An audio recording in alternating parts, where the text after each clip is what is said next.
Hřích nevěry. The sin of disbelief. Liberalismu. Liberalism. Racionalismu. Rationalism. A hřích prostě takzvané úcty k jiným náboženstvím. Sin of reverence for pagan religions. Co to je? What does it mean? To je úcta k démonům. It is a reverence for demons. Jaká úcta k jiným náboženstvím?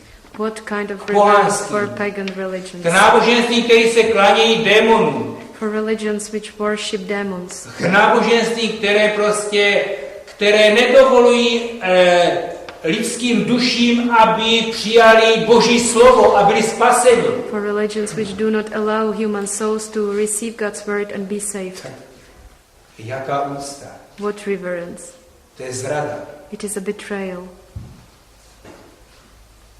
To je spojené s tím falešným výkladem dokumentu Nostra Aetate, It is connected with false interpretation který of se document studentům Nostra od Aetate, prvního ročníku do posledního oplácává o hlavu which are the students of theology from first to téměř last každé hodině. year hammered in every lecture. A zatím je duch, Behind it is a spirit, duch apostaze. the spirit of apostasy. A tento duch urobil z církve duchovní hřbitov. And this spirit turned the church into a 40 spiritual let cemetery. po 40 druhém years, vatikánském koncilu, více, 45. more than 40 years after the Second Vatican Council. Otevřeme pravdivě oči. Let us open our eyes V into jakém stavu je církev? in what V situation jakém is the stavu church, je v Německu? in what state it is in Germany. Tam skrze to lidské mudrování, Through human philosophizing, jak říká apoštol Pavel v listě ke Korinťanům, as Apostle Paul says in the Epistle to Bůh Corinthians, zavrhl moudrost moudrých God casted away wisdom of wise a tu chytrost chytrých and zavrhl. cleverness of the clever. A říká, že pravá moudrost, And says that the true wisdom ta je spojena s Kristovým křížem. is connected with Christ's cross. A právě tuto moudrost svět nazývá bláznovství. And right, this wisdom is called by the world foolishness. Ale Boží slovo říká, ta lidská moudrost, ta chytrost, ta je bláznovství. But God's word says this human wisdom, it is a foolishness.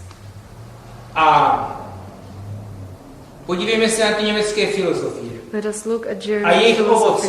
philosophers and their fruit V minulém století in the last century. komunismus, nacismus, Communism, Nazism, miliony zamordovaných duší, millions of martyred souls i fyzicky zamordovaných, and physically skrze martyred people koncentrační tábory. through concentration camps. Za tím prvním je filozofie Marxe. Behind the first is the philosophy of Na německých univerzitách. on German universities. Za nacismem je také Behind Nazism Nietzschova filozofie, is philosophy of Nietzsche, spojená také s německými univerzitami, filozofováním a mudrováním. connected also with German universities with philosophizing. Ďábel je nejlepší filozof The devil is the best a philosopher psycholog. and psychologist. Ten zná velice dobře nás lidí. He knows us people A very tahá well nás za nos. and is deceiving A jí us. řekl, je to lhář a vrah. Jesus said that he is a Bůh liar nám and dal murderer. své slovo. God gave us his word. A apoštol říká, že se evangelium hlásá v boží moci. The apostle says that the gospel is preached in God's power. Říká, že Řekové si vyžadují moudrost. He says that the Židé Greeks si want vyžadují wisdom. zázraky. Jews want miracles. Ale my hlásáme Krista a to ukřižovaného. But we preach Christ crucified. A to je boží moc a boží moudrost. God's power and God's wisdom.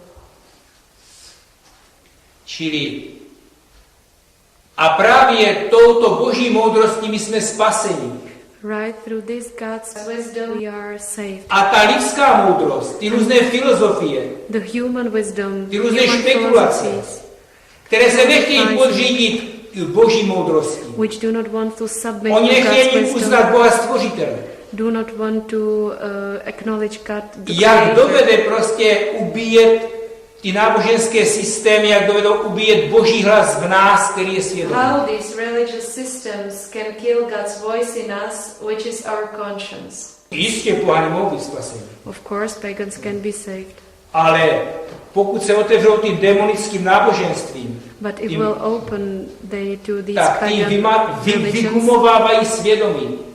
It Ty erases their conscience. systematicky jim lžou a dobíjí jim prostě hlas Boží v nás. They are lying them constantly, killing God's voice in us. I Abraham byl pohan. Even Abraham was pagan. Ale on slyšel Boží hlas, on upřímně hledal Boha. But he heard God's voice. He was seeking God sincerely. Ale kdyby byl pod systémem hinduismu nebo buddhismu, But if he was in the system tak of by Buddhism žádného or Abrahama Hinduism, neměl. we would have no Abraham. Prostě to vygumuje v nás, bych řekl, cít k spravedlnosti, k pravdě. These religions erase in us sense for truth, for justice. Tyto systémy These systems se protiví proti Bohu are counter to a God, protiví se proti Kristovu kříži. Christ's cross. A tyto systémy nás nevedou ke spáse, And these systems do not lead us to a vedou salvation, nás k věčnému zavržení. but to eternal condemnation. A my jsme povinni prostě hlásat to, And we are obliged co to hlásala preach církev po 2000 roku. what the church has preached for 2000 years, Kristovo evangelium. Christ's gospel. Jistě, vždycky tady byli různí heretici, Yes, there will always který ničili number tu of Boží heretics vinici. who were destroying God's vineyard. Samozřejmě, protože ten sklon té herezie je v každém z nás. Because inclination to heresy in each one of us. Ta infekce je v nás. This infection is in us. A člověk může být uzdravován And one can be healed skrze Kristův kříž. through Christ's cross.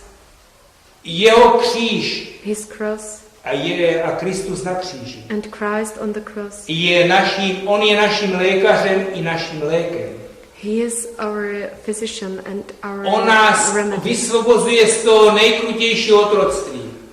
He saves us from the cruelest Z slavery, otroctví satana. from the slavery of Satan. A on bych řekl, tu svoji moc v nás prosazuje The devil pushes through his power in us skrze tu infekci hříchu, která v nás through the je. infection of sin which is in Jistě, us. my křtem svatým jsme byli zbaveni těch následků. Through the holy baptism we were Ale deprived of these consequences Ta of sin, otruta v nás zůstala dál. but the poison remained in us. A my musíme až do poslední hodiny svého života bojovat Till s the tím last systémem hour of klamu, our life we have to fight with this system of který se lie, pojí v našem egoismu which is expressed in our a potom egoism, bych řekl v našich žádostech, in our desires, které robí to, co my nechceme. which do what we do not want. Apoštol Pavel řekl jasně, Apostle Paul said clearly, že já miluji pravdu, I love truth, miluji dobro I love good, a konám to zlo, které nechci konat. but I am doing evil which I do Proč? not want to do. Why? Protože to dělá hřích, který je ve mně. Because it does the sin which is in me. My jsme si řekli, že v křesťanu je celá nejsvětější trojice. We have said that in a Christian there is the whole Holy Trinity. Samozřejmě duchovním způsobem. Of course, in a A jak? spiritual way, My rozum nechápeme. how we Bůh do nám not to understand říká. by our reason. Že God skrze sends it křest to byli us. narobováni, nám byl narobován Boží Through život. baptism, God's life was grafted on us. Stali jsme se Božími dětmi. We became God's children. Samozřejmě my to skrze víru musíme obnovit. Of course, we have to renew it A, by faith. a svojí vírou potvrdit to, co bylo dáno. And by our Protože faith Boží slovo confirm říká, which was given. Because Kdo God's uvěří a word says, pokřtěn bude. who will believe and will be Dvě baptized. věci. Křest a víra. Two things, baptism and faith. A pak, kdo neuvěří, bude zavržen. And who will not believe will be Ale v condemned. co víra? But faith in Ne v what? nějaké teorie, Not in some theories, filozofie, philosophies, theologies, ale víra v Ježíše Krista. but faith in Jesus Christ. Jedině v něm je naše spasení. Only in Him is our V nikom salvation. jiném není naše In no spasení. one else.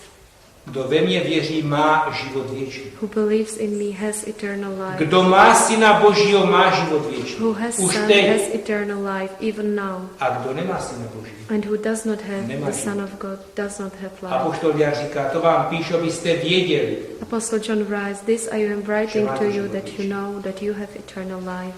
Vrátíme se zpět k proroku Ezechiel. We'll return to prophet Ezekiel. Čili, když on prorokoval, nastalo velké dunění. When he was prophesying, a great noise arose. Prorokovat znamená taky říkat pravdu. To prophesy means also to tell Zkuste the i vy truth. říkat pravdu. Try to Nastane tell velký the rapid. truth. There will be a great Budete mít noise. mnoho nepřátel. You will have many enemies. Já tu zkušenost mám mnoho let.